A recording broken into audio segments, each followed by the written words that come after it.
मुख्यमंत्री पुष्कर सिंह धामी ने सुशीला तिवारी अस्पताल का औचक निरीक्षण किया। इस दौरान सीएम ने मरीजों से बातचीत की है और अस्पताल की व्यवस्थाओं को परखा है। साथ ही मुख्यमंत्री ने कहा कि हमारे यहां सभी कार्य संगठनात्मक तौर पर और अच्छी खासी प्लानिंग करके किए जाते हैं। उन्होंने कहा कि कैलेंडर पर जब समय आता है तब वह कार्य होता है। इस अवसर पर धामी पंजीकरण काउंटर, कैंटीन एवं वार्डों का निरीक्षण कर वार्डों में भर्ती मरीजों और ओपीडी में आए रोगियों से मुलाकात की है और उनकी समस्याओं से रूबरू हुए हैं। मुख्यमंत्री ने कहा कि यह कुमायूं का सबसे बड़ा चिकित्सालय है। यहां पर्वतीय क्षेत्र के साथ ही उत्तर प्रदेश के रोगी अपना उपचार हेतु आते हैं। उन्होंने प्राचार्य डॉक्टर अरुण जोशी को निर्देश दिए हैं कि चिकित्सालय में आने वाले रोगियों को बेहतर उपचार दिया जाए। उन्होंने कहा कि चिकित्सालय हेतु जिन वस्तुओं की आवश्यकता है उनका प्रस्ताव बनाकर शासन को दिया जाए ताकि कार्यों के लिए जल्द ही जल्द धन का भी आवंटन हो सके। देखिए, हमारे यहाँ पर संगठनात्मक जो पुनर्गठन की जो प्रक्रिया है वो बन रही है और सब काम हमारे यहाँ एक कैलेंडर के अनुसार होते हैं। कैलेंडर पर जब जिसका समय आता है तब वो काम होता है। उत्तराखंड से बड़ी खबर सामने आई है। बता दें कि भ्रष्टाचार के आरोपों में घिरे उद्यान निदेशक हरमिंदर सिंह बवेजा पर मंत्री गणेश जोशी ने बड़ी कार्रवाई करते हुए उन्हें टी बोर्ड से हटा दिया है।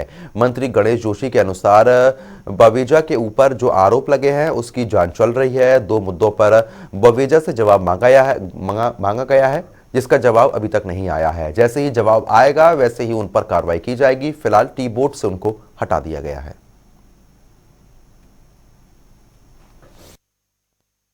हमारे अपर सचिव उसकी खुद जांच कर रहे हैं और जो मैंने, क्योंकि मैं खुद अस्वस्थ था, मैं आज ही ऑफिस आया हूं और मैं जो जानकारी ली है कि 2 बिंदुओं पर जो उन पर आक्षेप लगे हैं उन्होंने जवाब अभी उनका नहीं आया है और जैसे ही जवाब आएगा और परिवार पत्र आएगी उसके अनुरूप उस पर कार्रवाई की जाएगी। लेकिन हमने, क्योंकि डिपार्टमेंट को चलाने के लिए उन पर काफ़ी मुझे भार दिखाई देता था, इसलिए हमने टी बोर्ड से उनको हटा दिया है।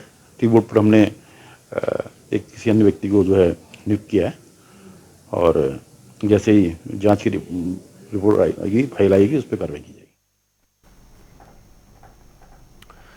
बढ़ेंगे इसी बीच एक बड़ी खबर आ गई, आपको बता देते हैं। बड़ी जानकारी आ रही है इस वक्त की, तो बड़ी खबर सब आपको अपडेट करा देते हैं। ये बड़ी जानकारी है, आपको बता दें कि 10 साल पुराने ऑटो विक्रम अब बाहर हो जाएंगे। तो इस वक्त की ये बड़ी खबर, 31 मार्च तक सड़कों से ये बाहर होंगे, यानी कि 31 मार्च के बाद अब नहीं चल पाएंगे। प्रदूषण को देखते हुए ये अहम फैसला लिया गया है। तो 10 साल पुराने जो ऑटो विक्रम है उनको बाहर किया जाएगा। ये निर्देश यहाँ पर जारी कर दिए गए हैं। आपको बता दें कि प्रदूषण को देखते हुए ये फैसला यहाँ पर लिया गया है। 31 मार्च तक सड़कों से बाहर होंगे। देहरादून का रुख कर लेते हैं, हमारे संवाददाता विशाल गर्ग हमारे साथ जुड़ गए हैं। विशाल, जिस तरीके से 10 साल पुराने जो ऑटो विक्रम है अब वो बाहर होने जा रहे हैं, क्या कुछ अभी देखने को मिल रहा है? किस तरीके से ये प्रोसीजर रहना है? देखिए, जो 31 मार्च तक है वो सभी जो 10 साल पुराने डीजल के जो ऑटो हैं वो सभी को बंद कर दिया जाएगा। इसको लेकर के एक बड़ी बैठक भी उत्तराखंड में हो चुकी है और क्योंकि कहा यह भी जा रहा था कि जिस तरह से अब देखिए धीरे धीरे देवभूमि में भी प्रदूषण बढ़ता जा रहा है तो उस पर लगाम लगाने की ये कोशिश की जा रही है। और सबसे पहले राजधानी देहरादून से इसकी शुरुआत होगी। देहरादून, ऋषिकेश और रुड़की, मतलब कि जितने भी मैदानी क्षेत्र होंगे सबसे पहले यहाँ पर इन ऑटो को बंद किया जाएगा जो कि डीजल से चल रहे हैं। और इनकी जगह जो अब नए ऑटो लाए जाएंगे वो ऐसे ऑटो होंगे, या तो वो सीएनजी से चलेंगे या फिर वो इलेक्ट्रिक होंगे। और ई रिक्शा वगैरह जो ज्यादा जो पॉल्यूशन नहीं करते हैं, इस तरह के वाहनों को ज्यादा प्राथमिकताएं दी जाएंगी। और साफ तौर से ये कह दिया गया है कि 31 मार्च को ये लास्ट डेट रहेगी और इसके बाद किसी भी तरह के जो डीजल इंजन है या फिर जो ऑटो है वो नहीं चल पाएंगे। इसके लिए तमाम तैयारियां शासन ने करनी शुरू कर दिया और एक बड़ी बैठक इस विषय में हो चुकी है। जी बिल्कुल, लेकिन ये फैसला तो प्रदूषण के चलते ले लिया गया है, लेकिन जो लोग ऑटो चलाते हैं उनके सामने भी एक बड़ा संकट खड़ा हो गया है।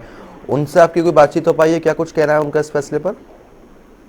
बिल्कुल, देखिए उनके लिए थोड़ी चुनौती भरा जरूर रहेगा क्योंकि उनका रोजी रोटी उसी से चल रही है, लेकिन उनको भी बैठक में विश्वास में लिया गया है और उनके साथ भी उनके जो बड़े पदाधिकारी हैं उनको बैठक में शामिल किया गया है ताकि एकदम से जब इस तरह के जो प्रस्ताव आएंगे या फिर जब इनको बंद कर दिया जाएगा तो कहीं ना कहीं रोष ज्यादा ना हो लोगों में, या फिर ऑटो चालक जो है वो इस तरह की आंदोलन की जैसी चेतावनी ना दे। तो उसको लेकर के उनके जो पदाधिकारी हैं, जो बड़े अधिकारी हैं, उनको उस बैठक में शामिल किया गया था, उनकी भी राय शुमारी हुई है।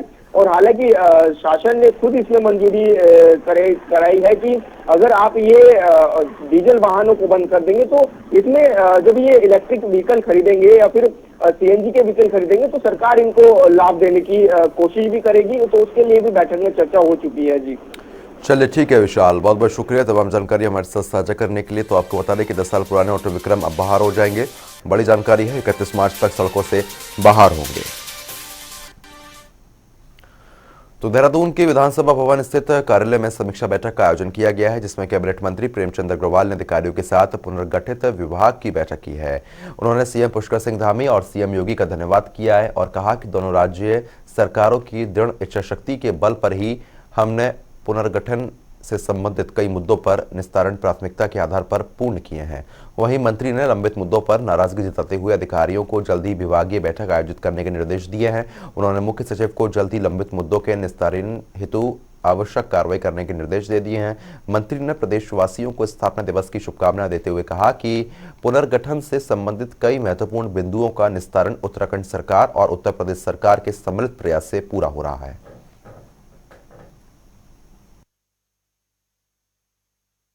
और आप जानते हैं कि जब उत्तर प्रदेश से उत्तराखंड अलग हुआ था और एक हमारे दोनों स्टेट के बीच में एक विषय था पुनर्गठन की समस्याओं को लेके, और मैं धन्यवाद कर रहा हूं अपने माननीय मुख्यमंत्री आदरणीय धामी साहब का और उत्तर प्रदेश के माननीय मुख्यमंत्री आदरणीय योगी आदित्यनाथ जी का, जिन्होंने 18/11/2021 को बैठक में जो संपत्ति निस्तारण के जो भी विषय थे उन पे अपनी सहमति व्यक्त की।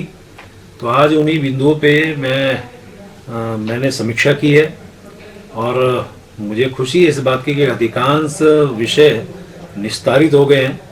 कुछ बिंदु ऐसे हैं जिनके लिए मैंने कहा कि इस पे तुरंत कार्रवाई हो, और चूँकि हमारे जो सचिव हैं पुनर्गठन के चंद्रेश जी से कहा है कि जहाँ पे हम लोग फॉलोअप कर सकते थे उनको करना चाहिए। और मैंने चीफ सेक्रेटरी संधू से भी मैंने यहाँ से टेलीफोन पे बात की है कि जो मुद्दे अभी निस्तारित नहीं हो पाए हैं जिस भी लेवल से, तो उस पर वो बैठक करके तुरंत उस पर वो निर्णय लें। उत्तराखंड में स्थानीय बोली भाषा के साथ साथ लोक संस्कृति को बढ़ावा देने के तमाम प्रयास किए जाने लगे हैं। इसी क्रम में लोक पर्व इगास को लेकर भी लोगों में काफ़ी क्रेज देखने को मिला है। पिछले लंबे समय से लोक संस्कृति को बढ़ावा देने के साथ साथ राठ क्षेत्र के लोग उत्थान के कार्य में जुटे हुए हैं। राठ जन विकास समिति ने बड़े पैमाने पर इगास पर्व को मनाने का फैसला किया है। इसके लिए राठ क्षेत्र में बनी चीड़ की लकड़ी के 100 से अधिक भाले मंगाए गए हैं।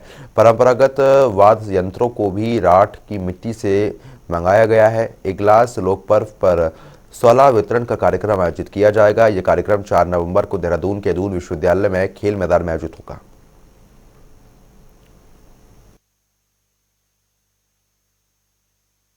उत्तराखंड का पर्व हमारा है, पारंपरिक पर्व कहते हैं उसे, इगास।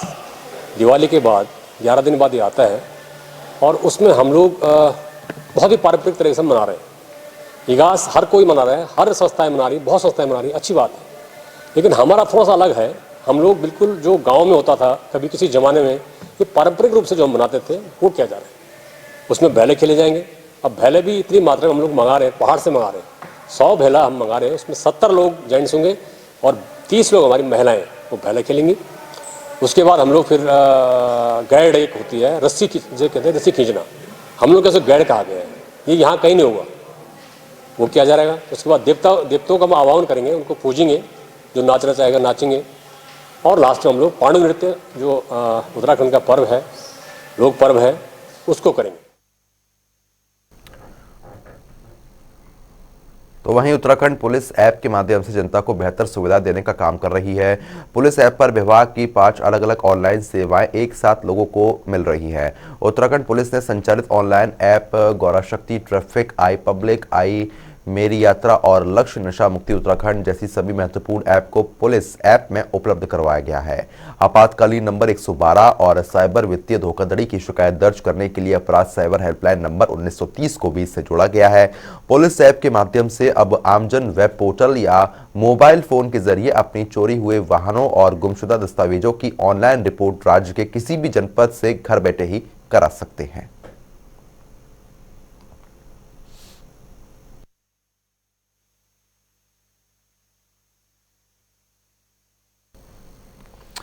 तो चलिए बुलेटिन में आगे बढ़ेंगे। आपको बता दें कि मसूरी के उप जिलाधिकारी कार्यालय में लोक पर्व, इगास और विंटर लाइन कार्निवल को लेकर बैठक का आयोजन हुआ, जिसमें संबंधित विभागों के अधिकारी मौजूद रहे। साथ ही शहर की गणमान्य लोगों को भी इस बैठक में आमंत्रित किया गया था। बैठक में विंटर लाइन कार्निवल को लेकर कई महत्वपूर्ण सुझाव दिए गए हैं। साथ ही स्थानीय कलाकारों के कार्यक्रम में अधिक से अधिक भागीदारी के लिए भी प्रस्ताव दिए गए।